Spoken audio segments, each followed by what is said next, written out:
This here's the Moen Lindor. It is the model 84506BL.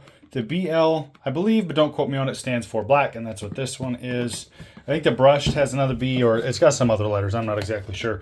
But let's get this open, and I will show you the unit itself. Now, the very first thing is make sure your water is off. If you don't know how to get to that, please hire a plumber. Excuse my dirty nails. I am a diesel mechanic. I get quite dirty. So 4 inches from center to center on those. So you want to go from center to center. Focus there. Yeah, that's, you can't really tell with the camera, but straight on it's 4 inches. Let's see what we have in the box.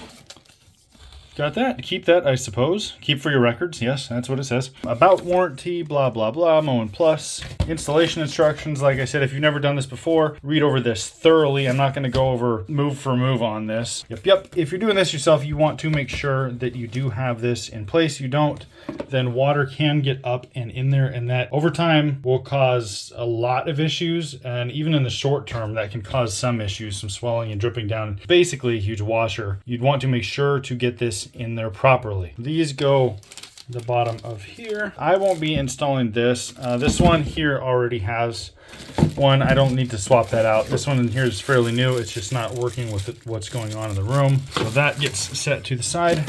And here we have the main attraction. I think it's pretty nice comparatively.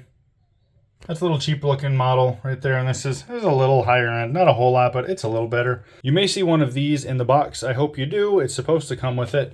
This actually fits in here, so if it gets clogged, you just go counterclockwise and it will basically eject, and then you can clean it out and put it back in there. Now, if you're having a lot of problems, you have to do that a lot, you should contact a plumber and find out why you're getting a bunch of debris in your water. Old one out. If you do this yourself, you want to make sure just to go ahead and clean that up. And one good thing to take a look at is see if there is any sort of water damage, no matter what kind of surface this is. See if there's any water damage down there or anywhere around there. That's a good time to fix it if there is, or take note of what was happening.